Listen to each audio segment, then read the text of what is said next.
welcome to Heliotropes. My name's Julia. My name's Kojo. And we are going to dive in. Happy belated May Day. Today we're going to be talking about a brief history of U.S. labor movements, starting with what May Day is. May Day is International Workers' Day, celebrated on May 1st. It's a day that commemorates the 1866 Chicago Haymarket protest turned riot due to police violence. There was protesting for several months before the riot broke out, and workers demanded an 8-hour workday without a pay cut and revolutionary changes to the capitalist system. Police shot into the crowd, and a bomb was returned by an unknown individual, perhaps a protester. There's also some thoughts that it could be a police plant that would have validated the police violence. And ultimately, 8 anarchists, who were a huge part of the movement, were arrested and convicted, even though only 3 of them were present, and 4 were hanged after failed appeals. May Day commemorates the struggle for fair labor practices and the revolt against capitalism that dehumanizes workers for profit. Fun, aside, May Day is celebrated all over the world except for here in the United States, where what should be May Day and a celebration of workers and workers' rights, we celebrate as Labor Day with a day off. It's a huge watering down of, it's kind of like that divide and conquer thing. But, so why is it important to talk about labor? First of all, for, employers, a lot of employers, human labor is the largest expense.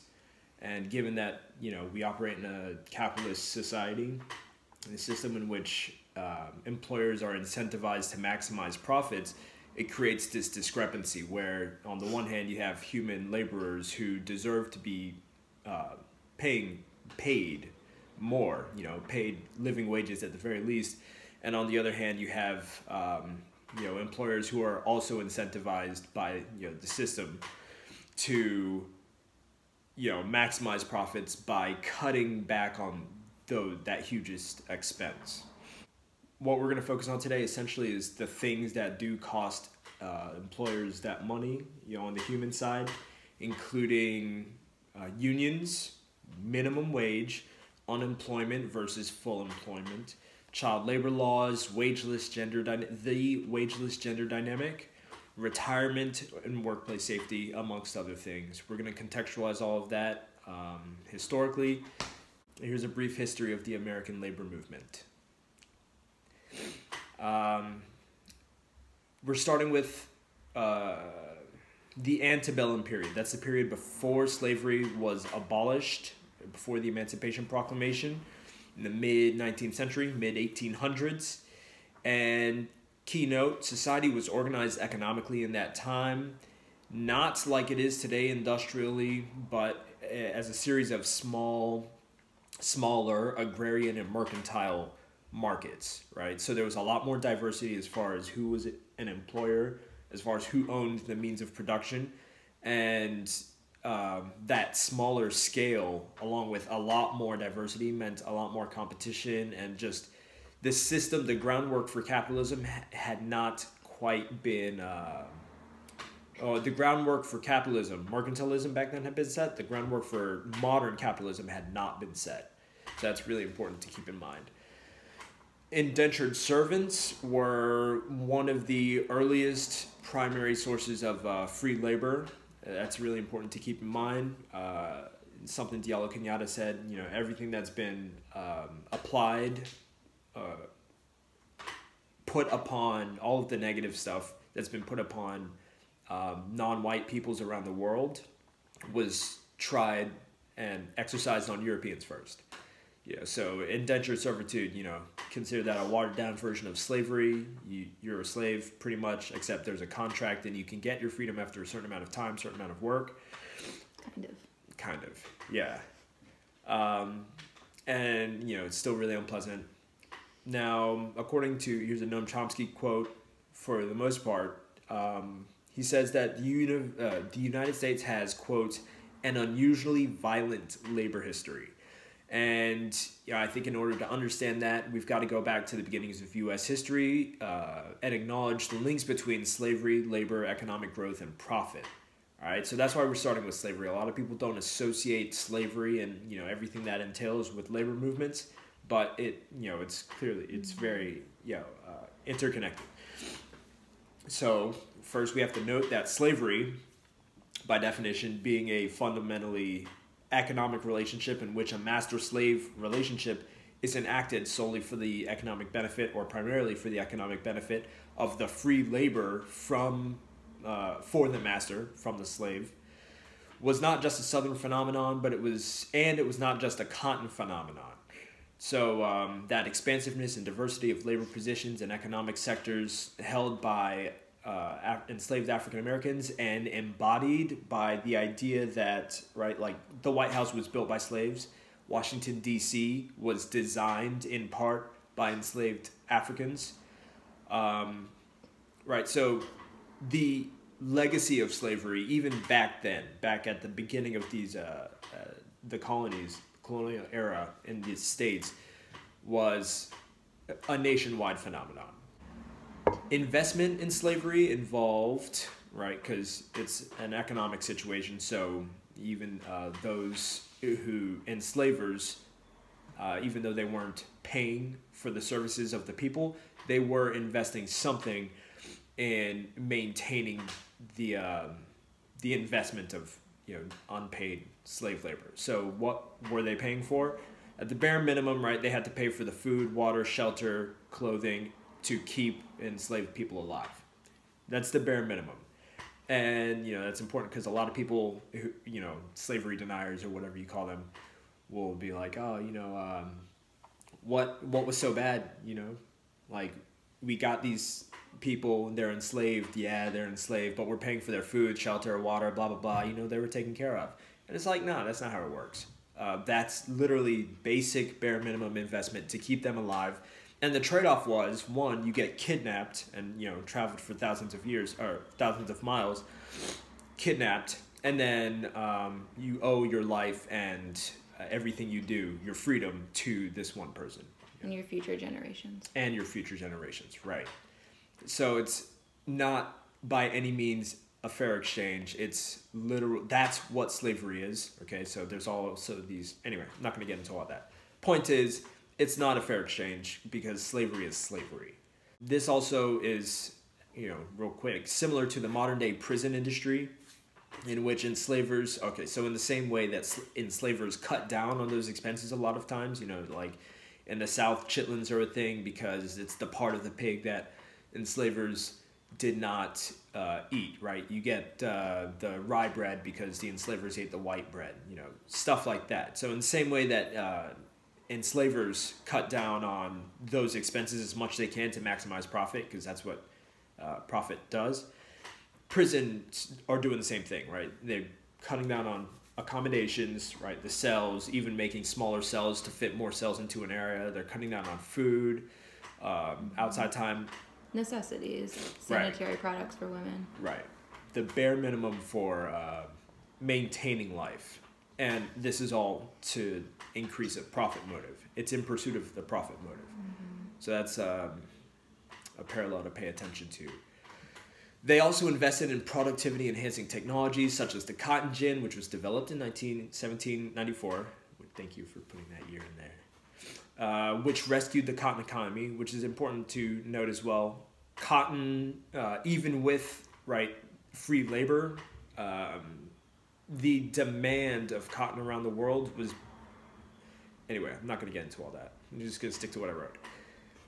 It rescued the cotton economy, which increased production and profitability of cotton by maintaining a free labor force, thus translating all extra gains into increased profit, okay? And again, that is parallel today in the increased productivity of the average worker versus, C-suite income, right? Which, that is to say, the average worker in the past 30, 40 years has not seen an increase in wages versus the average CEO or, top level exec who's they see, the top 1% has increased $300 billion or trillion, something like that over the past 30 years. It's insane. So again, that's to say the people on the bottom who are doing the work don't see any increase in benefit from their increased productivity because that productivity is filtered into an increase in wages for the people at the very top, the people who essentially own the means of production, which is not cool. It's just not cool. And then, all that to say that with this basic understanding, economic understanding of slavery, we can understand slave revolts in early America as early American organized labor movements, right? And that's a really key thing, right?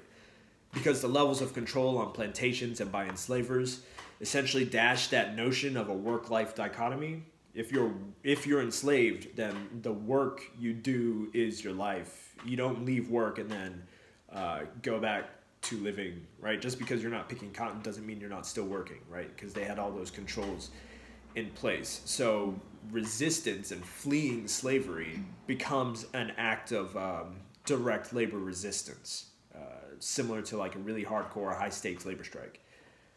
Important to keep in mind. So now we're going to go over a few key revolts and discuss those implications a little bit before we continue down the timeline. Yeah, the first revolt or rebellion that we're going to talk about is Bacon's Rebellion, which occurred between 1676 and 1677. There was a period of time there that Bacon, who is a white man, was fighting against Berkeley, the governor of Virginia, in various ways. Now, Bacon had a lot of support from poor whites and poor black people as well. So there was a history of conflict between Bacon and Berkeley. And Bacon organized and led a group of poor white and poor black people in armed conflict against the wealthy landowners who profited off of low-wage workers. And at the time, a lot of those wealthy landowners were English people. So at the time, and at least through the American Revolution, the rebellion was viewed as a class revolt. So we'll come back to that in a moment. And a symbol of how powerful a movement can be when people come together for a common cause despite other identities that they may hold. So the rebellion, shortly after the rebellion, there was a lot of firing in terms of burning things to the ground and killing people. Bacon died, and then as a result of the rebellion and his efforts, it ended up harshening the racial divide and slavery.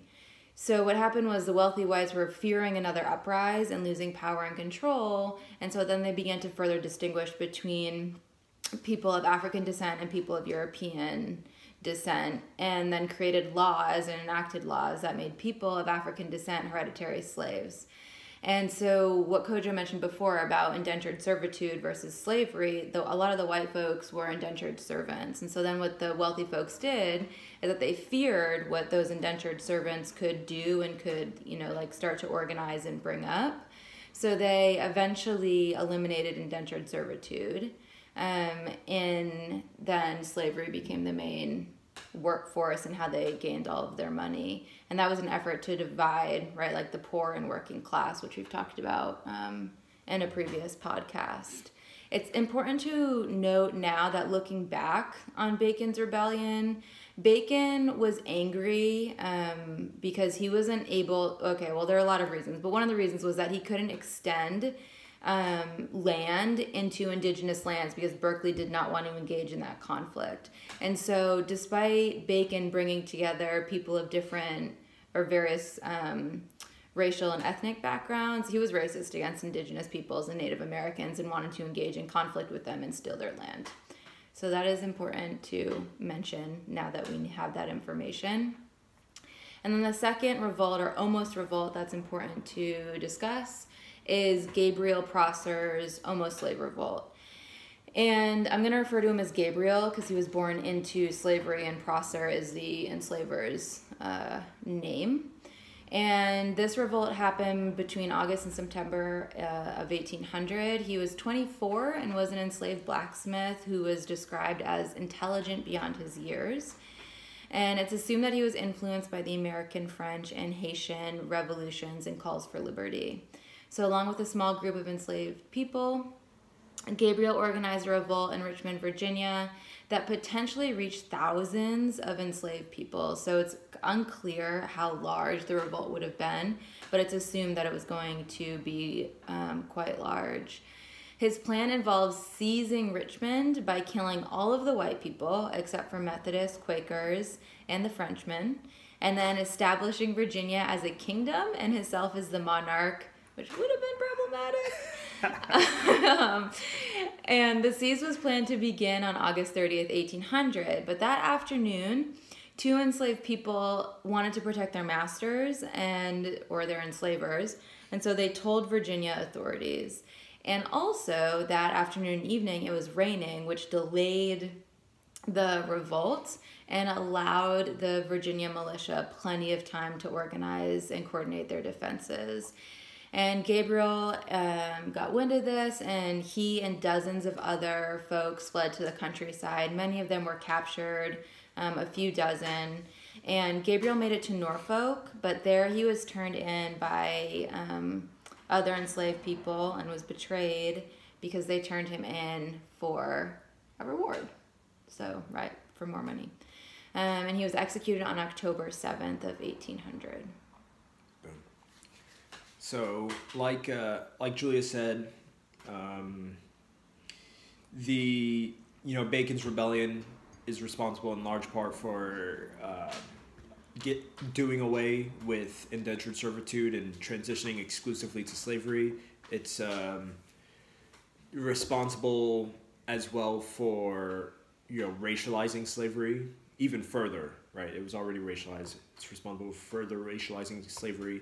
While many Americans associate slave rebellions with explicitly racial fears, because that's the way it's covered in school, in grade school, in university, it's critical to note that later labor strikes and white-led worker movements do reflect the largely classist nature of fear amongst the enslaving elite in the antebellum era, as well as those same classist fears later on in the timeline.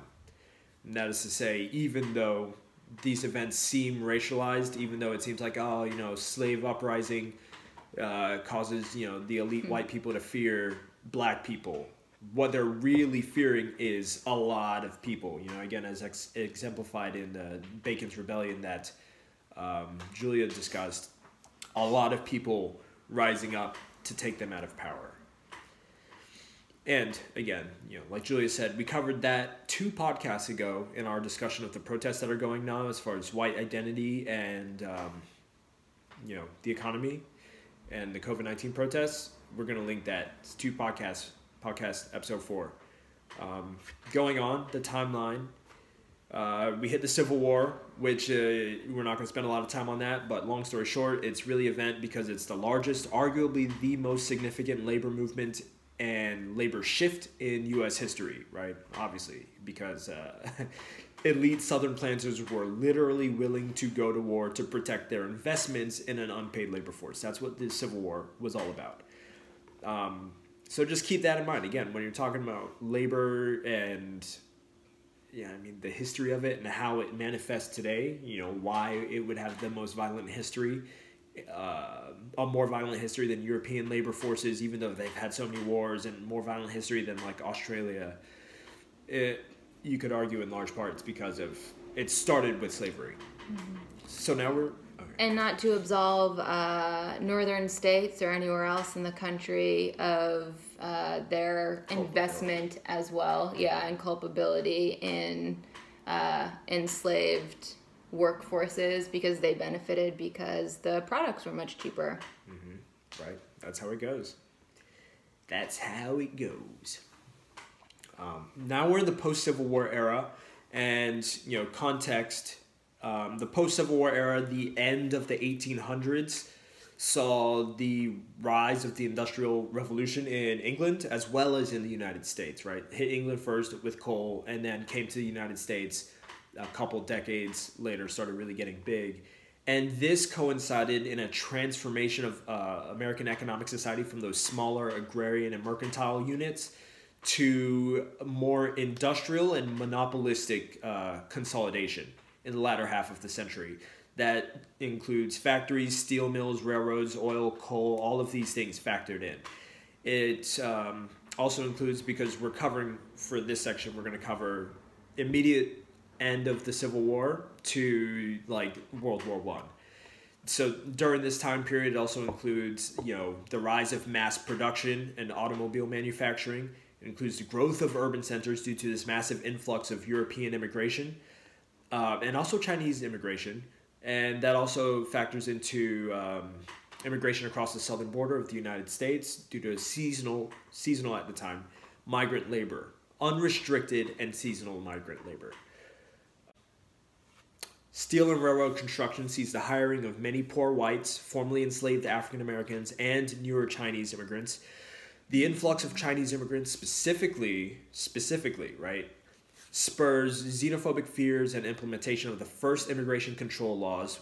The Chinese Exclusion Act of 1888 was passed to ban all Chinese people coming from China, all immigration from China, after a law passed a few decades earlier was passed to ban women coming from China, specifically women, because they figured if they stopped the women from coming from China, then Chinese babies would stop being born here in the States. And lo and behold, they couldn't figure out how that was happening, so it was still happening, and they banned all Chinese people. So, and men's don't know how reproduction works. Well, I mean, yeah, white men's. Yeah. Yeah, they're like, all White these men's. Chinese men coming after, our white women. Yeah. Like in Shanghai Nights and Noon. But, the interesting, I guess, aside there is that since this is happening in the late 1800s, right after the Civil War, one of the big, things about the Civil War is that it was the first time that the naturalization of non-white citizens became a thing, right? So before, non-white people would be in the country and there was no expectation that they would ever be American, right? Seasonal migrant laborers from Mexico would come across, or from Spain, the colony, would come across, and there was no expectation that they would ever be American, right? And they could just go back. And then, of course, you had this huge population of enslaved Africans who were also, there was no expectation of their citizenship beyond their bodies being counted toward the votes of people who could actually vote. But now, after naturalization of birthright citizenship for everyone, it became a thing. That's where the xenophobia really started kicking in. And white people were like, oh no, we've got to do something about this. Hence these immigration acts, starting with the Chinese, because they were coming over in huge numbers to work on railroads. That takes us to the rise of the American Industrialists. That is Carnegie, Morgan, Rockefeller, Vanderbilt, etc., Stanford. The rise of the American Industrialists was precipitated by the combination of loose government regulations, because constitutionally, the courts, Congress, etc., has typically always, especially these first few presidents in this time period, have been very business friendly, or at least business neutral. Plus, the business friendly acts of importing or applying high import tariffs on steel, right? So instead of buying English steel, you buy American steel because it's so expensive to buy English steel. High import tariffs, government railroad contracts, armed contracts after the Civil War, plus land grants, right? As we're expanding west, there's more land, and the government goes and says, hey, we're going to give these businesses grants to build these railroads, right? After we steal the land. Exactly. Classic Americana. Free land. Yeah. So all of that helped contribute to the rise of the industrialist wealth and influence. And that's essentially permitted companies to hire laborers into dangerous, near slave-like conditions for very little pay, combined with a massive influx of immigrants, as we already noted, from the West, from China, as well as from the East, from Europe, which inundated the labor market in urban areas and created a competitiveness amongst laborers that drove wages down, right? Because now, companies, there's always someone who's looking for work, right? And it parallels the modern idea of immigration, right? People are feared, really, immigrants of color, because they're always ready to work for, this is the narrative, that they're always ready to work for whatever wages. Whereas laborers are, whatever, more picky or just not willing to do that work. So they're going to do it, but they're going to ask for a higher or expect a higher wage. It's very similar. So important to note, again, running theme of how immigration plays across this history. This time period was also a time of, it was also in this time, and arguably because of the susceptibility of white men specifically to these inhumane conditions, bolstered, also by the supplementary experiences of white women, non-white but later white European immigrants like the Irish, the Greeks, Germans, Jewish, Italians, and African American people. Polish. Just gotta get all my people in there. That the worker benefits that we listed earlier on came to fruition. And that, again, includes unemployment, Social Security, pensions, benefits, things like that. Why did those things come about? Well, industrialization brought about these really crazy conditions like, on average, 35,000 people were dying every year from industrial accidents, right? It's like you watch The Simpsons or, old 80s or whatever shows, programs, movies, and you see that sign. We've had this many days since our last, workplace accident. Do you know that? It's a thing. It's a thing. You'll see it. It's on The Simpsons somewhere. This many days since our last. Comment if you know what I'm talking about.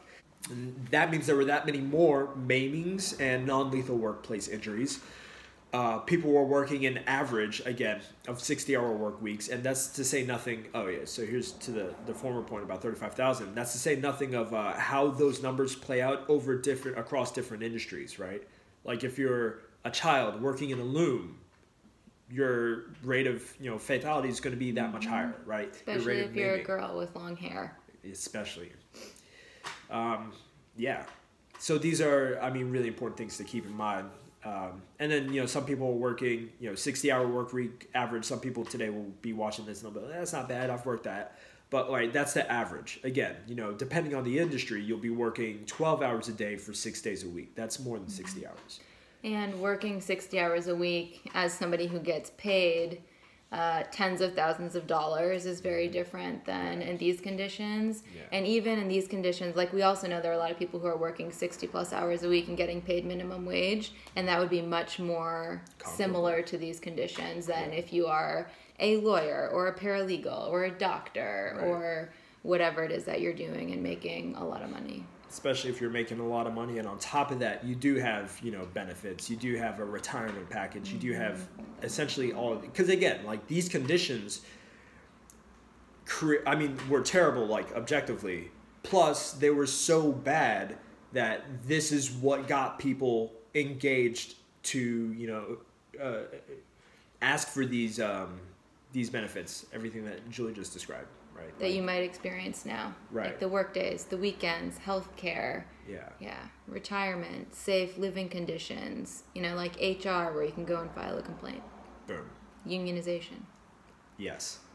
And, employment insecurity as well. Because again, that's one of those things that, as we just covered, that exists today. High turnover rates.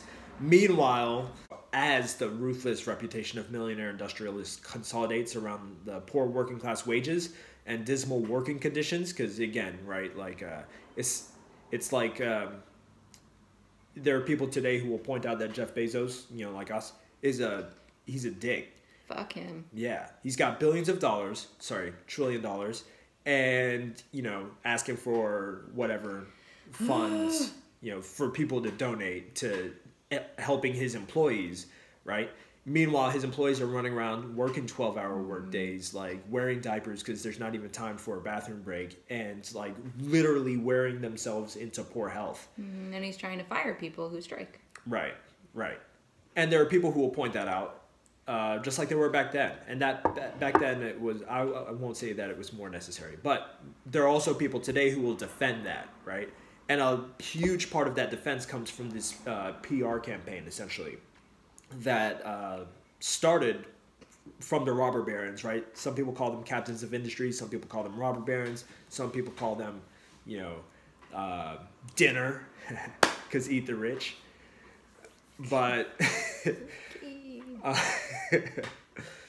I mean, the PR campaign started, right? You have these millionaires who are walking through the streets, right? Morgan, I think it was JP Morgan, was worth like $68 million upon his death.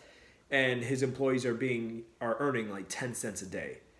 But bottom line is, you get these wealthy people who are starting to suffer from like this bad reputation, and they just go out and start tossing out money. You know, it's like the whole thing, how much money would need to be lying on the ground for like Bill Gates to even blink, bat an eye at it. And if it's like $10,000, right? Average person sees $10,000 on the ground, your year is made, right? But Bill Gates sees $10,000 lying on the ground, that's like a dime or something. Maybe not even a dime of his wealth. So it's not worth his time to pick up that money. So the idea is, if they go and start tossing out this money, like we talk about a lot, as far as billionaire philanthropy, if they don't even notice it's gone, it doesn't matter. But average people see it and they're like, oh my gosh, that is so much money to me, and this person is giving out all this money. I love them, they're so good. And meantime, that distracts from the fact that they are still stealing money, right? You know, Diallo Kenyatta says all the time, I'm sure other people have, profit is theft. And that's what they mean. Instead of giving back, like paying people what they deserve to be paid, they continue to underpay. They continue to exploit resources, blah, blah, blah. And all of that translates into profits. And then they take the meager, like, you know, crumbs of those enormous profits, and they give them to other charities oftentimes that they own or that they have investments in, or they give them to other businesses, and they're still making money off of that philanthropic investment. Mm-hmm. It's this whole industry, and it's fucked up. But going into, continuing on, all of that takes us into unions and strike busting. And what we're going to do here is we're going to describe a few major moments in that history, right? So there was this mass effort at unionization between the 1880s, late 1870s, and World War I, and that continued pretty much unencumbered until the 1970s, 1980s, and we'll cover that at the end. But, you know, one of the earliest unions to rise to prominence was the Knights of Labor, and they're the ones who are most commonly associated with the Haymarket riots that Julia described earlier. And since she described that earlier, we're not going to go into that. But there are several more that are really key. And the idea of this segment is to give you an idea of, like we were saying earlier, as far as how the elites react to mass, populist uprisings. This is an idea, right? There's often, again, this idea that the violent nature of the American elite is reserved for people of color, is reserved for women, is reserved for non-white men specifically. But such is the nature of capitalism and the nature of this country and its relationship towards labor and money, that even in these cases, the elites were willing to go ham, for lack of a better word, on white working class men. And not to say that they were all white, but, you know, they were predominantly white in a lot of situations. So Julia's gonna cover some of these. And to go ham on also women and children too. Right. And that's a huge part of industrialization, is that as people are moving off of farms and moving, right, like into these different kind of industries, that women and children are starting to work in very different capacities outside the home and in, you know, like textiles and all this stuff as well. So they were highly involved in a lot of the uprisings too. Right. We're going to start out with a shout out to the home state of Massachusetts and the Bread and Roses strike, which started on January 11th, 1912 in Lawrence, Massachusetts, which had residents from 51 nations and 7 square miles. So a pretty small area with a lot of different cultures, which comes into play in terms of organizing. And I also want to note that this was less than a year after the infamous Triangle Shirtwaist Factory fire in New York, which killed 146 workers. So after a newly enacted state law in Massachusetts cut working hours from 54 to 52, I'm sorry, I can't read that and not laugh like that. Okay. mill owners, paid workers 32 cents less, right? So before we talked about like a desire in the Haymarket riots for decreased hours but no decrease in pay. So decreased hours and decreased pay. And the difference, like the 32-cent difference, often could mean the difference between eating a meal or going hungry, because as Kojo mentioned, like the wealth gap and the very lean way that people had to exist.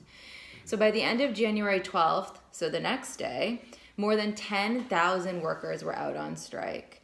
Laborers demanded pay increases to live with dignity, and so there became this saying that they wanted enough money to buy bread and roses too, hence the name of the strike. And the lack of a common language in the city didn't discourage organization or support. They just leaned on different spaces, so cultural communities and soup kitchens were organization spots, and the strike was written about in newspapers across the country, which encouraged local farmers to provide food, and laborers around the country took up donations for the strike and for the strikers. And as the strike became more violent, families began sending their children to New York for safety, like to live with relatives or even strangers in some scenarios because they were worried for them. And I thought it was really cool that when the first set of children got to New York, they were greeted by 5,000 people at the dock, which I just imagine being an incredibly powerful scene. And then when families attempted to send their children a little bit later to some different locations, the local government stepped in and beat mothers to prevent them from sending their children to get onto the train or the boat or whatever it was. And this got the attention of President Taft, who ordered an investigation, and Congress ended up holding a hearing in which many mill workers, some younger than 14, described the dangerous working conditions that Kojo talked about before. I mean, scalps getting ripped off, and people needing to be in the hospital, those kinds of things. And 1/3, so, a lot of folks talked about respiratory conditions, and 1/3 of mill workers died within 10 years of becoming a mill worker. So if you think, children are going to become mill workers now who are maybe 10 or 11, some of those people were dying at the age of 20 because of the working conditions.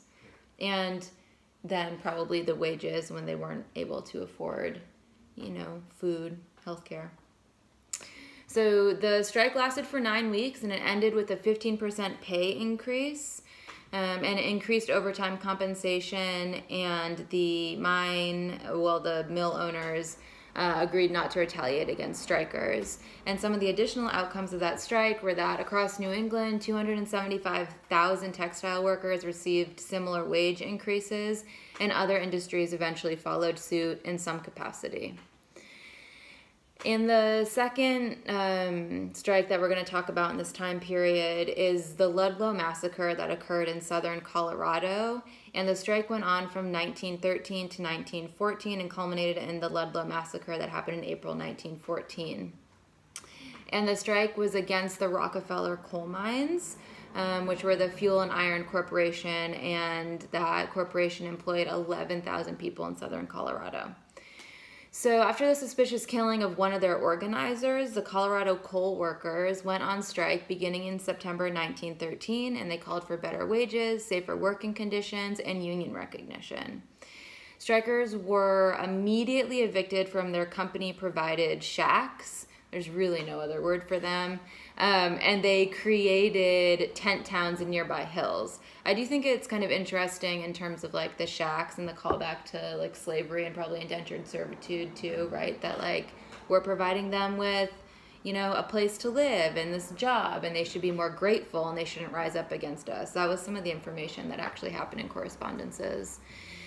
So anyways, after they were evicted from those shacks, they created tent towns in the nearby hills, and they carried on the strike and picketing, which is amazing, and fought back against strike breakers, which obviously had a really significant effect on the work because work wasn't able to happen.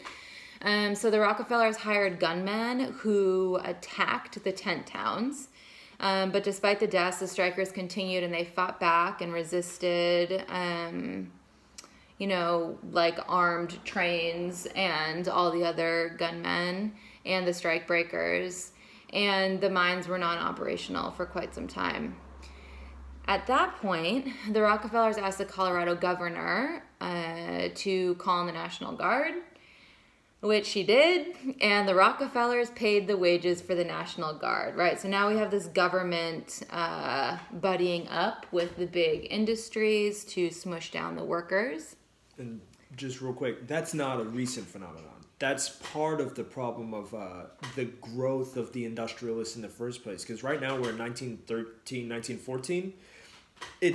They've had this relationship for decades, right? Like part of the late 18th, 19th century politics was characterized by this buddy-buddy relationship between the corporations and the government, and in policy that manifested in things like tariffs and land grants.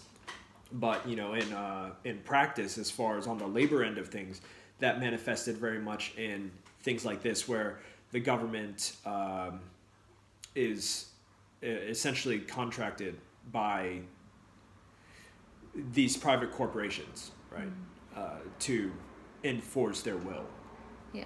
And even if you think about who wrote the Constitution, right, and their role in society in terms of the wealthy business owners who had the power to do that. Right. Yeah. So, heartbreakingly, the strikers believed that the National Guard was there for them and to support them and protect them. They quickly realized, otherwise, once they were getting shot at. The National Guard brought in strike breakers at night, not telling the strike breakers that they were breaking a strike at all. They beat and arrested hundreds of people.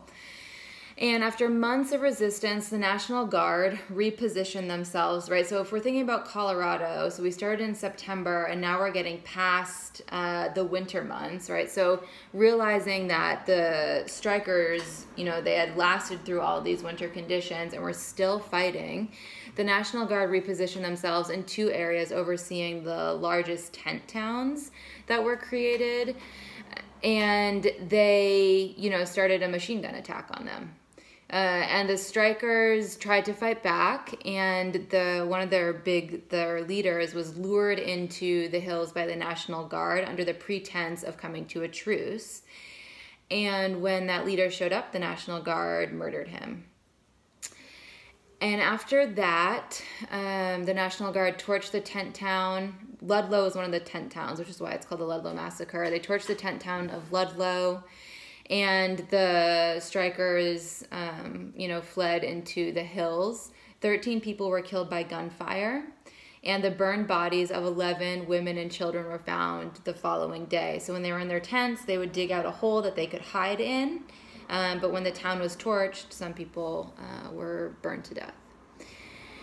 The strikers eventually, after the funeral for all those folks, rearmed themselves and destroyed mines. They killed mine guards and they exploded mine shafts in an attempt to fight back. The strikers had a lot of support from other unions in Colorado who sent people to help and across the country. I do think it's important to mention that the New York Times and the Times framed the conflict in favor of the Rockefellers. So they didn't talk about a working class struggle and how, the wealthy capitalist prayers of people, were like squishing the working class and making people live in dehumanizing conditions. They framed it in favor of the Rockefellers. That's another thing to pay attention to as far as parallels, because, right, what Julia just said is that not only now is are private contractors able to contract the government to enforce the violent will of the company, but they're also able to coerce the media to frame narratives in their favor. And that's directly paralleled, again, by this example of Amazon. And the fact, right, they own the Washington Post. They own one of the major media outlets of news outlets in this country. And, if you know anyone who reads the Post, they're never going to hear about this stuff that Amazon's doing, because why would Amazon do that? It's against their interests, their personal interests. Even though it's in the interest of their workers, right, the majority, it's against their personal interest to do so. And it's in their personal interest to frame things in their interest. So I just wanted to point that out. Mm-hmm. Yeah, and after the increase of violence there, President Wilson sent national troops at the request of the Colorado governor to restore order. And after the congressional committees took thousands of pages of testimony, the Union was not recognized, and not a single militiaman or mine guard was indicted for a crime. Those examples, again, that's so you can get an idea, because these aren't things that are often taught in school, in any school, right? Unless you go and study specifically the history of labor movements. It was actually the way that, I don't know how you came about it, but as I was looking stuff up, Howard's in, is he the one who? Yeah, he didn't know. Yeah, he didn't know that about the Ludlow Massacre until he heard the Woody Guthrie song about the Ludlow Massacre. So that's kind of amazing to think about, right? That a historian of his like intellect and experience and knowledge wasn't even aware that it happened. Point of hope there is that, you know, we're all indoctrinated into the system, and it's never too late, right, to break free of that. You just have to know what to look for. You know, you have to be critical of what you consume and how you process it. For the rest of this stuff, you know, for the sake of time, we're going to just power through it. All right. So, you know, those massacres, that last one that Julia just went over, the Ludlow Massacre, ended in 1914. So now we're going to jump into the 1920s and beyond. So obviously 1920s, age of prosperity, jazz age. The really significant thing about the post-World War I era. I was just thinking about something I saw the other day about how maybe everyone was so happy in the 1920s because it was following the 1918 Spanish flu and they were finally out of quarantine and could spend time with each other. Yeah. But, you know, in a geopolitical sense, the big thing to keep in mind about the 1920s as far as it affected the labor movements in the United States and perceptions of labor is that, you know, late 1800s, when the Industrial Revolution was happening in the States, it was also happening in Europe, it was happening in Germany. This is the environment that Karl Marx grew up in, was raised into, not necessarily in the working class end of things, he was a little bourgeois himself, but Marxism was starting to spread. And in the 1900s, that translated into communism and socialism. So in the late 1910s, right, towards the end of World War I, the Bolshevik Revolution happened, the October Revolution, the December Revolution happened in Russia, and the Soviet era was ushered in. Likewise, there was this conversation, this debate in China between the democratic nationalists and the communists that was going on as well. So communism as a philosophy, as a social philosophy, socialism, they were gaining traction in the East, right? And that was something that the United States really wanted to quell because it essentially represented an ideologicalization of the greatest fears of American capitalists, you know, which is a massive uprising from the bottom that is gaining international traction. Mm-hmm. So, what's that? Dad, if you're listening, you know, those commie bastards, eh? Right. So, you know, that's an important thing to keep in mind is how that specific American fear of communism frames how we think of communism. Again, if we're talking about being indoctrinated into a system and being essentially, you know, part of that system, then how does the way we think of communism reflect what communism is versus, you know, what people want us to think of it? So in the States, that socialist fervor manifested in political candidates such as Eugene Debs, right? A lot of people compare Bernie Sanders to FDR, right? But like as a person, he's probably a lot more similar to Eugene Debs, who was a socialist candidate who ran on the ticket 5 times before 1926 when he died. He really just seemed like such a genuine, Debs? good human. Debs? Yeah. Yeah, I'm sure he was, you know. And way ahead of his time. Yeah, for sure. But like also like a product of his time, right? Because again, it's that populist sense. Socialism didn't come about because of propaganda necessarily. Well, I mean, there was propaganda aspects to it, but at the root of it, socialism came about, and he rose to popularity, and he really did. He rose to like huge popularity because socialism is a populist ideal. You know, it appeals to people. I want to retract that. He wasn't ahead of his time. He was with the wrong people. Right. His time quashed him. Yeah. The people around him quashed him. Mm-hmm. But the popular people lifted him up. We're not going to go into a whole lot more detail about that, but you know, that's just a name to look up. Eugene V. Debs ran for president 5 times. He could have won. Bernie Sanders. And then, you know, speaking of which, we're going to go straight into the New Deal. We're not going to spend a whole lot of time on that either, but, you know, just like the previous decades represent important gains in child labor laws and other things, benefits, increase in wages.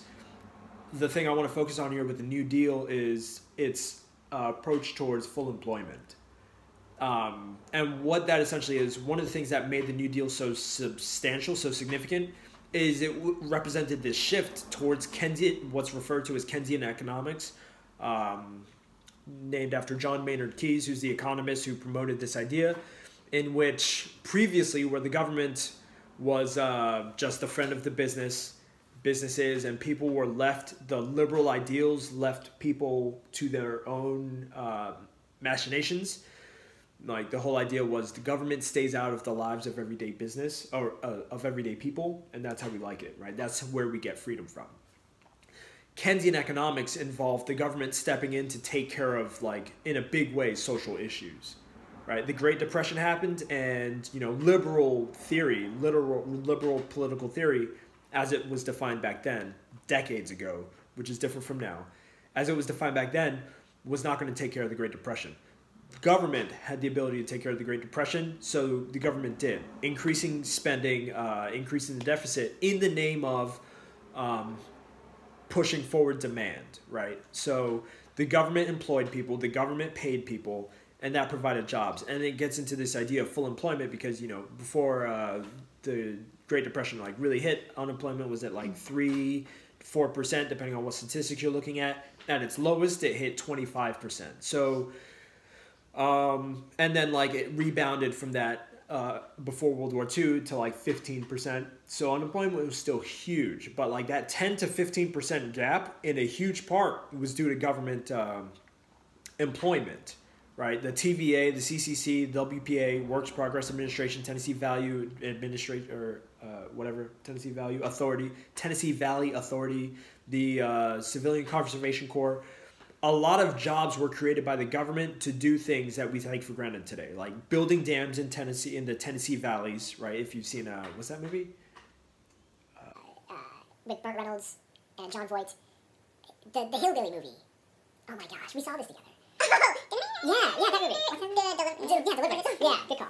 All right, so Deliverance. Like the whole thing there was, you know, that took place in a valley created by the Tennessee Valley Authority. Civilian Conservation Corps, Works Progress. I mean, it was just the government employing people. And the idea there is that whereas before it was, you know, a massive competition for jobs, you get a job if you deserve a job, essentially is what the philosophy was. This hints at a philosophy that we could apply today, right? Where we can guarantee full employment, right? Especially today when, you know, like I think unemployment has hit over 30 million, which is 10%, right? Where and again, that's not including those who weren't employed before this all hit. We're approaching Great Depression figures at a time. And the government could be employing people to do certain things like screening and testing. And we covered this in a previous podcast as well, briefly. Anyway, not going to go into much more on that. But, you know, one of the other things to keep in mind about the New Deal is that it was racist. As with so many things, and specifically because the New Deal wasn't actually an FDR idea, it was a congressional idea. It's just associated with FDR because it was under his administration, and he became really popular enough to be elected to 3 terms of Congress, 4th if he hadn't died, possibly. But Congress, which was controlled. Did you say 4 terms in Congress? Sorry, 4 terms as a president. He was elected 3 presidential terms, possibly a 4th if his time had permitted. Possibly a dictator. Yeah, actually, yeah. Because the Southern Democrats had so much power in Congress at the time, so much influence in business as well. Not a good thing. We're remembering, not that the Democrats now aren't racist, but let's also remember we're taking it back almost 100 years. Right. To those Democrats. Those Democrats. The ones who did not abolish slavery. Right. Right. Yes. Yeah. These Democrats did the opposite, and they said, okay, yes, we hear your unemployment benefits, we hear your welfare plans, we hear your full employment things, and we do not want you, because keep in mind, after the Civil War ended, even though all this other stuff was going on in the country, as far as labor is concerned, the primary modes of labor for African Americans in the South were still agricultural, and that manifested in sharecropping, which was essentially slavery without the slavery. Right, but Jim Crow laws, black codes, all of these things gave farmers the power to essentially coerce African Americans in the South to stick with them for the same meager wages. Meager wages, exactly. And because of the influence that they had in the government, they were able to keep essentially these New Deal promises of welfare, employment, and other things from touching the sharecroppers. So they suffered in that way. That's just a really important note to keep in mind. A lot of people are like, oh, especially with the whole Bernie Sanders thing, the New Deal, it's so great. We have a part 2. But you have to remember that the first one wasn't great. Institutional racism kept it from being great. After World War II, we get to the 1950s. Again, it's another age of prosperity, perhaps because now we have a depression and a huge world war, and everything looks better after that. But, the rise of the nuclear family, the military, the rise of the military-industrial age as advised against by Eisenhower, but also ushered into by Truman and Eisenhower. Because 1950s, we had the Korean War at the beginning, very beginning, first 3 years, and then we have the Vietnam War towards the end, right? By now, manufacturing is starting to focus more, or is continuing to focus more, right? Manufacturing in World War II took on a character of automobiles, of war material, and it continued, right? Few years after World War II ended, we got into Vietnam. A few years after Korea. A few years after Korea ended, we got into Vietnam. And then Vietnam lasted until the 70s. And then we got into, all of, in this whole, meantime, before we get into the Gulf Wars, we're doing stuff, again, Monroe Doctrine. We're interfering with Nicaragua. We're interfering with, Venezuela. We're interfering with, in Latin and South America, plus the Philippines, Indonesia, all of these armed conflicts that would make, all of our U.S. presidents since World War II, under the Nuremberg laws, war criminals, or eligible for, trial. Plus setting our police and military on our own people, depending on their race. Especially in the 1960s, because, again, populist uprising met with force and violence from the state. And that's a really good example of, again, another iteration of when there's the divisions of, gender and race are broken down and people are able to unite in spite of those things. There's a lot that can happen. A lot that did happen, right? And so much more that could have happened if it hadn't been for other things. Yeah, and I think one of the things to keep in mind, too, is that as we're talking about labor movements, because I'm going to share about another one now, we're covering all this history in which there have been movements for other rights for different groups of people who share different identities, right? So, now in the 1960s, we're, in the, the civil rights movement, and that the movements often intersect and cross with each other and support each other in a lot of different ways. Dr. King was assassinated when he was at a sanitation workers strike, right? He was advocating for unionized activity in the South, right? And again, along with what we just said earlier, the South is if any part of the country was against any demographic organizing, as far as labor is concerned, it was the South against African Americans organizing. Right. And what Julia just said is a really important thing because, again, a lot of people think of Dr. King and his assassination as having to do with the Civil Rights Movement. The Civil Rights Movement had ended by 1965, right? He was in like a big deal from 1953 to 1965 as far as the Civil Rights Movement's concerned. And they let him live. It wasn't until, 1968, 1967, when he started organizing in the sense that we've been talking about. Yeah. I mean, he was always the poor people's campaign, right? And so I think that's also another piece of a crossover, that civil rights, labor rights, women's rights, gender, marriage, whatever it is, like they all go together. Yeah. And I think the movements that are the most successful are when those are recognized and people are together. So I'm going to share a little bit about farm workers' rights. So we talked, which is kind of interesting as I'm now thinking about the history of farm workers and like the lack of rights, the lack of unionization as we talk about like the beginning of the United States and slavery. And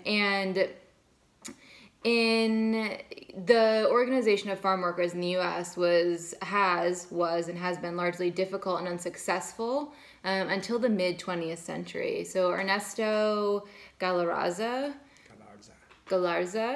was... I was like, that's not right. I spent all this time reading his name. Was moderately successful in the 1940s and the 1950s, but he faced a lot of obstacles, including the growers' manipulation of the bracero program. So that was an informal agreement between the U.S. and Mexico governments for Mexicans to work on U.S. farms. So Kojo talked a little bit about this before in terms of seasonal labor.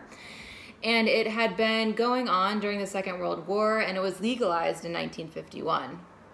But part of the law stated that the Mexican workers could not replace U.S. workers, and that was rarely enforced. So as a result, the growers could, pay Mexican workers less money than the U.S. workers, which made it difficult for workers to strike because the braceros could be used to cross the picket line, right? So this is something now that we've talked about pretty much throughout history and is still going on. So it's pitting people against each other based on their needs and their livelihoods so that the company can make a profit. So paying the braceros less resulted in depressed wages for all farm workers. In 1962, Cesar Chavez and Dolores Huerta formed the National Farm Workers Association, each coming from different kind of activist backgrounds and experiences, but similar ones as well. And then in 1964, the National Farm Workers Association partnered with community organizations, unions, and churches that were sensitive to the civil rights movement, including SNCC, and they ended the bracero program. Now, in 1965, a new agreement formed between the governments in which growers could bring in Mexican workers if they did not pay them more than American workers. So some organization and then a shift by the government to, still in favor of the companies and not in favor of protecting the workers under the guise of protecting U.S. workers, but still the companies could hire Mexican workers and pay them less. Right. And I should also add into the conditions disturbing. I mean, you can look them up if you want, but I'm sure that you can imagine if people are getting paid hardly any money in rural areas of the country, and not valued, then you can imagine the kind of conditions they were living in. And if you can't, the internet is a mighty source. So now today that they're undocumented, right?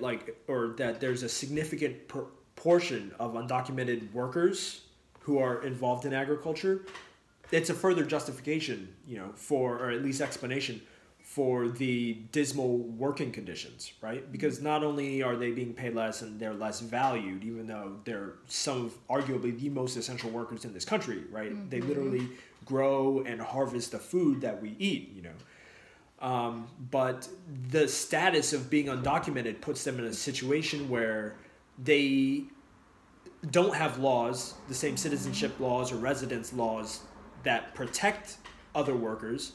Plus, there's this atmosphere of fear that they live in, where if they do go and report something that's wrong, or being done wrong, report poor working conditions or like hiring practices, they themselves feel that if they're not putting themselves in danger, they could be putting themselves in danger. Or even if they get sick and can't go to work, and then they can just be fired, which is something to really think about during this pandemic too.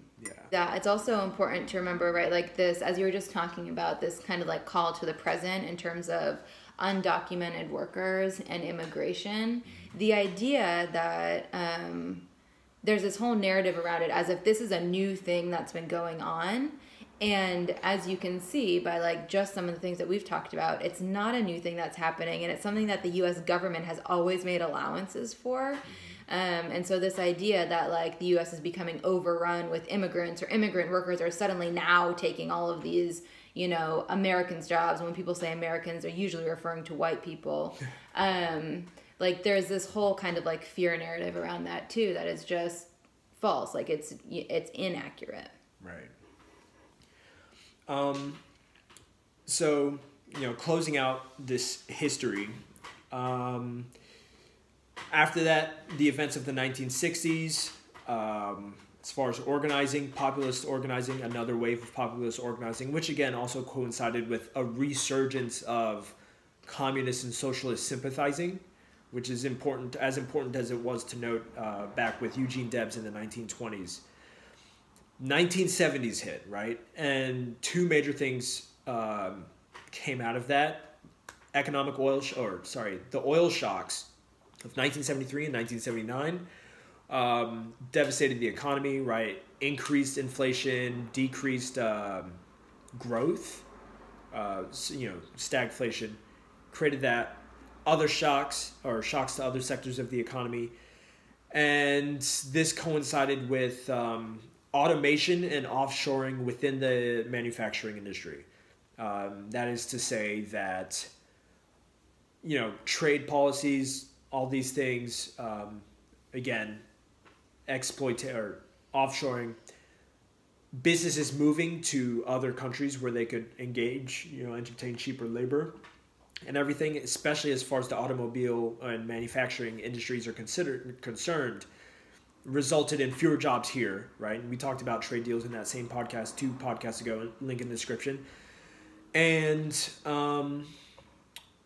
I mean, just, you know, as well, right? Like oil shocks, for example, is something John Green said, that because oil was so expensive, Americans started purchasing smaller, cheaper, more fuel-efficient vehicles, right? Instead of pickup trucks and larger cars. And those vehicles specifically were made in Japan, right? So if people are buying Japanese cars, and if, you know, manufacturing companies are moving overseas, then that means, you know, the American dollars are going towards, you know, supporting anyway. It all coincides in a suffering manufacturing industry, all right? Plus automation, which means whatever, you know, industries are still here aren't hiring people anymore because they can hire machines to replace them. And that goes to a huge thing about, you know, productivity, right? We have fewer workers doing more work, getting more work done, in part because machines are doing a large part of that work. You know, and in a nutshell, this caused many powerful unions to take a hit as the link between the white working class manufacturing industry and the union influence in politics was very pronounced, right? As Julia just mentioned, the link between the agrarian industry and immigration or Hispanic immigrants, that didn't gain really much traction until a decade before this, right? So the voice of, you know, Hispanic workers was not very pronounced in politics. Needless to say, the voice of African-American workers was not very pronounced.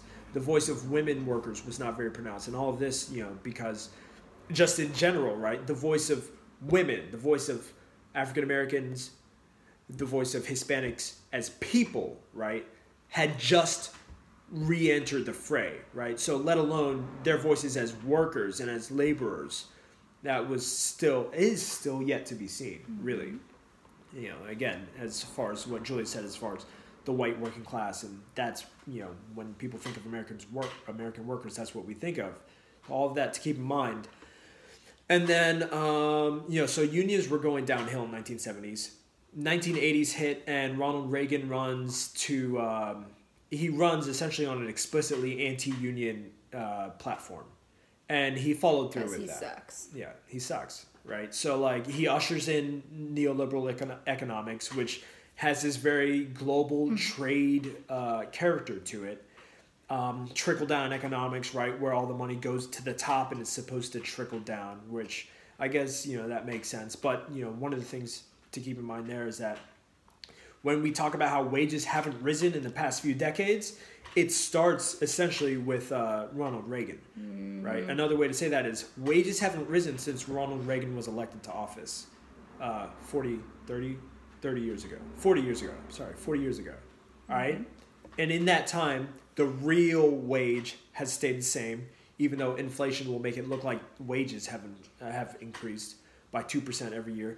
Meanwhile, again, that top 1% has skyrocketed. And the cost of living has gone up. Right. Everything else has gone up, except for wages. So, I mean, that's pretty much, that's American labor. And how it's part of American labor. There's there are a lot of movements, a lot of like other events and stuff that we didn't cover. Right. So do some researching on your own, check them out, especially if you're interested in particular causes around labor. In the links, again, we'll post it as in the description, we'll post the link to the previous podcast where we were talking about white working class. And the anti-coronavirus protest. We can also link some labor organizations. 'Cause I guess the one final point that I want to make here is that in line with Ronald Reagan having essentially killed unions, the union momentum and growth over the past 40 years, one of the things to keep in mind, as we mentioned with Amazon and, you think about Uber and, like gig worker benefits and how they fit into everything. Industry and, industry trends are really important to the life of the labor union. And what we're seeing is a shift away from, right, not only like those industries like coal and oil and manufacturing. We're not only seeing a shift away from those things, but towards new things. And the the union presence has really been closely associated with those old industries, those industries of the past, right? Manufacturing, oil, again, all those things. And with these new industries being tech industries, with them being gig economy industries, we're not really seeing that union shift, right, translate as well to those things, which means essentially, given those issues that Amazon workers are facing, issues of non-coverage that Uber workers are facing, issues of exploitation that tech workers are facing, or the people on the front lines, the bottom rungs of the tech industry are facing, we're going to see, I mean, it stands to say safely that we're going to see another resurgence of, we're going to see history repeat itself as far as those things are concerned. I hope so. I mean, one of the things that you can do, right? Well, you can respect picket lines and support unions in whatever ways that you can do that and whatever ways they need it. You can also look to unionize depending on your job and where you're working. There are resources out there, so you can check them out and figure out how to unionize if you want to. Right. Because part of this whole effort, starting again with Reagan, well, I mean, before Reagan, but, really taking off with Reagan is an effort to, right, as part of the indoctrination that we were talking about earlier, demonize unions. And that's a big thing you'll see today. So when Julia says, you can unionize, that's not like, you can do this really questionable thing. If you think it's questionable, it's because society has told you that it's questionable. And that's because it's, right, unions are good. If you don't have people fighting for your rights, you're leaving yourself at the mercy of the companies who, given this history we've just provided, do not have a good track record of looking out for you. Yeah, and it is a collective, so that doesn't mean that if you unionize or become part of a union that everything that you want happens, but the idea is that it's for the good of the union, for the good of the people, so you are participating in a collective process, which, has been quite powerful throughout history and will continue to be really powerful. Boom. And just one point of clarification, when Julia says respect picket lines, what that means is if people are standing outside of, right, Target and they're saying, you know, we want higher wages, you know, and they're creating a line so people don't go into Target. If you go into Target, you're a scab. Yeah, I was gonna say asshole, but yeah, scab. You're a scab ass motherfuckers. Yeah. So that is a really important thing that's a good addendum. Respect picket lines. Yeah. All right. I want to shout out to Subu in Philadelphia for the topic suggestions, the many of them, and for the help and support. She's fostering a 3-legged cat who needs to be adopted. If you are in Philadelphia, if you know somebody in Philadelphia, if you love cats and you want to adopt him, his name is Kyle, and he's very cute, and he needs a lot of love. Hey. And send this to your people in Philly so they can see it. Yeah. Yeah, and learn about unions and stuff. Because apparently that's a thing in the North. I mean, that's just, since this is the end.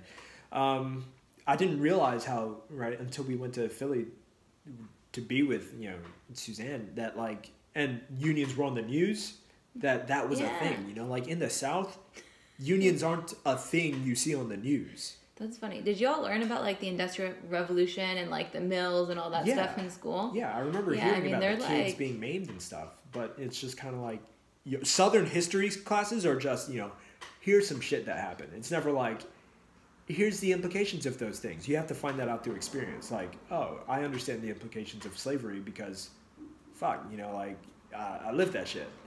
Yeah, I mean, we didn't learn about, like, unions and stuff in school, but there's a much deeper marking of the textile industry up there and, like, old textile mills and everything that you would drive by, whereas here it's, like, right, open fields. Former plantation fields.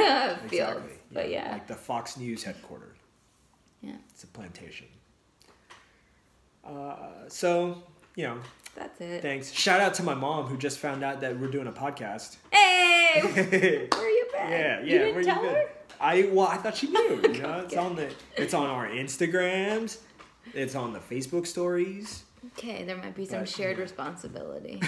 Yeah, it's true. Well, I told her last night. Okay. Yeah. So, shout out to you, Mom. Shout out to Mers, who I'm sure is still watching this. Appreciate you. Actually, I don't know that you're still watching this, but I'm sure you still at least start watching the videos. Again, if you want to shout out, let us know you've been watching the videos by making it this far. Like, share, subscribe. Click the link in the description. Yeah, bye. Okay, bye.